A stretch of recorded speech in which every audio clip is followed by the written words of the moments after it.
Good morning, ladies and gentlemen, boys and girls. Welcome to Chilltown Hoops. I'm your host, Jermaine. The youngsters call me OG. My friends call me J-Dub. Let's get to it. You know, every championship contender, every championship team, they have what's called defining moments throughout the season. What I mean when I say defining moments, there's a time where, we can fold or we could use this as fuel and win the NBA championship. For example, in 2006, the Miami Heat are the best team in the Eastern and are the best team arguably in the Eastern Conference, and they're rolling along. They have a late season game against the Dallas Mavericks where the Dallas Mavericks pummel them like Milwaukee did yesterday, like Boston did yesterday to Milwaukee. They beat them by 36 points, 35 or 36 points, smoked them. Miami had an opportunity right then and there to either go the other way, fold up, or figure out what we need to do to get better. And they figured out what they need to do to get better. They ended up winning 14 of their next 15 games. They won the NBA championship. The Golden State Warriors, when they got KD in 2016, 2017, they opened up the season against San Antonio. San Antonio comes in there and stomps them. Beats them by 29 to start the season. Well, wait a minute. Is this going to be our season? Is this who we are? Is this what we're about? Because if we're serious about winning the NBA championship, this can't be it. This performance right here cannot be it. Golden State goes on to win 16 of the next 17 games, and they win the NBA championship that year. Now, don't get me wrong. There's a lot of things that have to go right in order to win an NBA championship. However, when you get stomped, you have to have a different mindset in order to turn it around. You can't just go, well, we got beat. Let's just take it with a grain of salt. No. Because it's attitudes like that.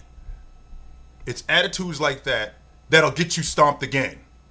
And now what that does is that seeps into the fabric of your unit. That's where your leader comes in. That's where coaching comes in. Last night, that game against Milwaukee, that was unacceptable. That game against Boston last night from Milwaukee, that effort was poor. Shooting was terrible. That was unacceptable. So now you have to ask yourself, are we serious about winning? To let a team like the Boston Celtics, who are a championship contender, and who have basically won the series against us over the last 3 years. They've beaten us. They've won each of the series that they've, including the playoffs, over the last 3 years. And this is a team that we're probably going to have to see in the playoffs. We got to ask ourselves, are we serious about winning? Are we really serious about winning? For a team like that to come in here and basically put their foot on our necks and destroy us. Because Boston didn't do anything out of the ordinary. Milwaukee's one of the best long ball shooting teams in the game. They're in the top 5 in the league in attempts. So they shoot the long ball. What Boston did was Boston packed the paint. They told Giannis, if you come in here, if you come into the paint, this, Robert Williams, Grant Williams, Jason Tatum, we're all going to be waiting for you right here in the paint. So what does Giannis do? Giannis, in turn, tries to spread the defense. And he's stopping in transition and shooting the long ball, which they welcome that. Not just the Boston players, but the coaching staff is thinking he's letting us off the hook. If this guy is going to stop in transition and crack long balls, this is exactly what we want. We will live with that all night. If he shoots 5 or 6 of them and makes 5 or 6 of them, clap your hands and tip your hat to him. Absolutely. Only except he goes 0 for 5, which packs the paint even more for the Boston Celtics. Because you're going to have to live out there, because if you come in here, we're all waiting for you. All of us are waiting for you. The game got blown open in the second and third quarter, where I thought they did a really good job, where I thought Boston did a really good job in guarding the long ball. Not just guarding the long ball, but shooting the long ball on their end. Holding Milwaukee in the second and third quarter, I believe it was 5 for 20. 5 for 20 on the long ball. Man, that's if you have a team like the Milwaukee Bucks, who for the season I believe they shooting 43s a game on average. On average, they shooting 43s a game. If you could hold a team like that to that low of a percentage, because they rely on the long ball so much, and if the long ball is cracking for them, that opens up the paint, because now what you have to do as a defense is you got to honor that. Now that allows Drew Holiday to get downhill. That allows Giannis to get downhill. That allows Brook Lopez to camp in the paint. And not just be a threat underneath the basket, but for offensive rebounding. That allows him to do that.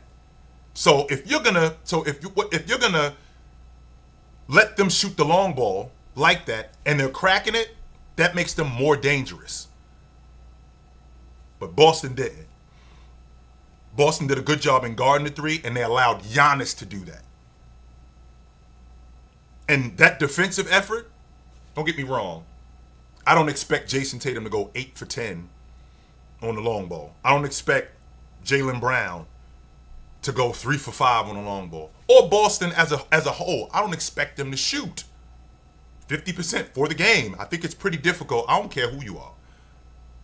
I don't care who you are. If you're playing against a team that's shooting the long ball at a 50% clip, you're going to have a difficult time beating them. You have a really difficult time beating them. So when I think about what Milwaukee has to do, this could just be a bump in the road. You could take it like that, or we could get it together. This can't just be something where we look past this and go, yo, it was just a bad night all the way around. Simply because this unit that you're gonna have to see them in the playoffs. And what that does for Boston is that generates so much confidence for them. So much confidence for them. Drew Holiday playing the way he plays, going for 52 nights ago, and then tonight basically looking like a shell of him. Last night looking like a shell of himself. And that Milwaukee team overall just looking like a shell of himself. It looked like Boston was more prepared, not just from a player standpoint, but from a coaching standpoint too. They looked a lot more prepared. I thought Milwaukee did a terrible job in guarding the three. I thought that they did a terrible job in guarding in the paint. Boston basically got whatever they wanted, whenever they wanted, not just from the long ball line, in transition. That was a bad game all the way around for the Boston Celtics, and I think that a message was sent. And the message is when we see you guys in the playoffs, even though the playoffs are a different dynamic, and I know that, the playoffs are a different dynamic, but the message that the Boston Celtics sent was, when we see you guys in the playoffs, this is not going to be a cakewalk. We ready for you guys. We've already beaten you, and we've already had to listen to the chatter that the only reason why y'all beat us was because Middleton wasn't here. Well, he's going to be here, and we're ready for you guys. We will be ready. Everything you do, we do. Now, again, I still feel like Milwaukee is the better team. And the reason why I feel like that is because, like I've said in the past, when you get to that point where you're in the Eastern Conference Finals, you're in the Eastern Conference Semifinals, when you get when you get that late into the season, more than likely you're going to run up on a team that has something similar to you. Well, the Boston Celtics, their rotation players, very similar to what the Milwaukee Bucks have in their rotation guys. Your starting five gets canceled out by my starting five, Robert Williams, having to deal with Brook Lopez, Jason Tatum, Jaylen Brown, Middleton, Drew Holiday, Marcus Smart. All of these guys essentially even out.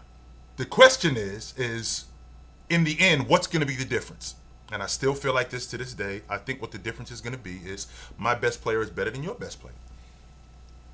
I think that Milwaukee will do a better job in guarding at the long ball line. They have to. They have to. They have to do a better job in rebounding and in second chance points, because, again, they didn't do a good job in any of these things last night. Any of them. And I think that this generates a lot of confidence for the Boston Celtics moving forward. Moving forward, this generates a lot of confidence. I'm very interested to see how Milwaukee comes out in their next game.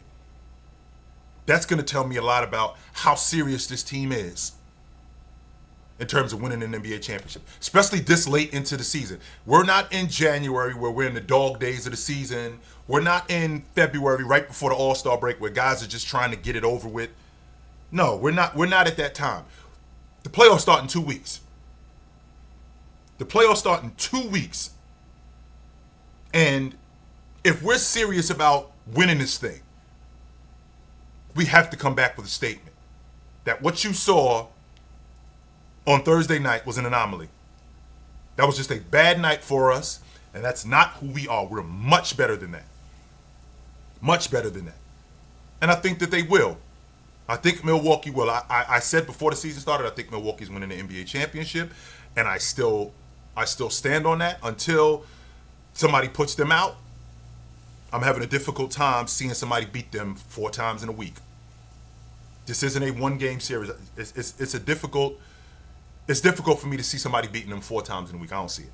I just don't. So, a lot of people talk to me, and since we on the subject of that, of it being difficult, when you look at the Denver Nuggets, how much different do they play when Joker's not on the floor? How much different are they when Joker's not on the floor? I mean, don't get me wrong. Jamal Murray, viable. Very, very good player. KCP, one of the better long ball shooters in the game. MPJ, another one of the better long ball shooters in the game. Aaron Gordon, you can make an argument, he's one of the best transition 4 men in the game. One of the best athletes in the game. They have one of the best rotations in the game. The difference is they rely a lot on Joker. Joker does almost everything for them. He's their table setter. He's their primary distributor. He's their low post scorer. He's their ball handler in transition. They play off of him.